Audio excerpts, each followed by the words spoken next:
Bear it alone. Shh. I'll go later. My work comes first. Just stay silent. Just stay silent. Let's talk about breasts. Let's talk about breasts. Let's talk about breasts. Hi, I'm Kim Roxie, and I am the founder of Lamique Beauty. I am a native Houstonian. My mother actually got her breast cancer screening on a mobile unit that came out to her church from the Rose, and that's how she ended up finding out and getting diagnosed with breast cancer.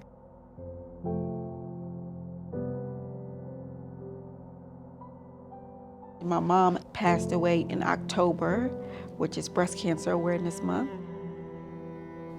So in my culture, for a lot of Black women, it's the strong woman syndrome. We're wearing the cape, we're taking care of everybody else, and really don't even have time to take care of ourselves. And to be seen as weak is like a no-no. I find that, there's not resistance when you're in a community or a program where that's what we're talking about.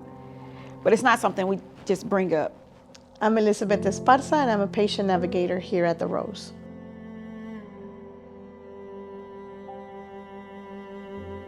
Some of the things that I've heard from Hispanic women in regards to breast cancer or breast health is, well, first, that's not something you talk about. It's something private, and nobody should touch you, nobody should look at you. I've also heard a lot of Hispanic women say that if it doesn't hurt, then they don't need to come in. What for? It doesn't hurt. We tend to put ourselves last. We make sure everyone's going to their doctor's appointments. We make sure everyone is up to date with their checkups. And this is one of the reasons why there is a lot of advanced breast cancer in Hispanic women.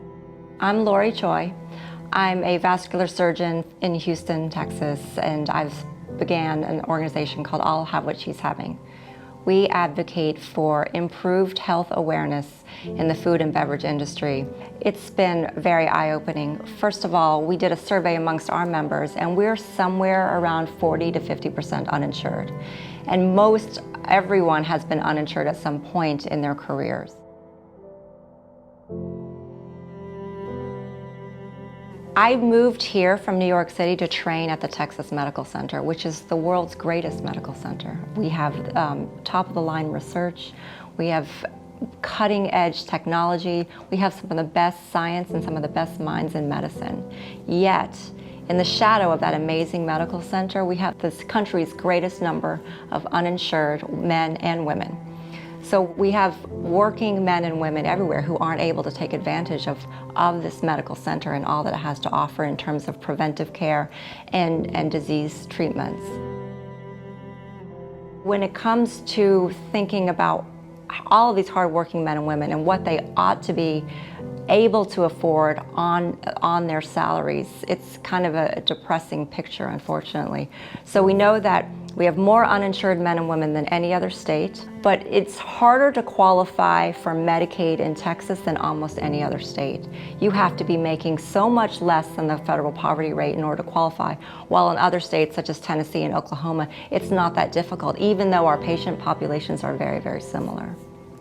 If we don't take care of ourselves, then we're teaching our daughters the same thing, and we have to break that cycle somewhere. You cannot take care of others if you don't take care of yourself. It's like, don't carry the burden alone. There is support. There is so many organizations out there that are there to help us. We know the Rose is just an amazing advocate for women's health and for anyone who's facing or trying to maintain their breast health or get care for their breast cancer. I think that the Rose is absolutely unparalleled in their ability to shepherd people through the healthcare system, which is so, so challenging at a moment where you might be facing a really devastating diagnosis.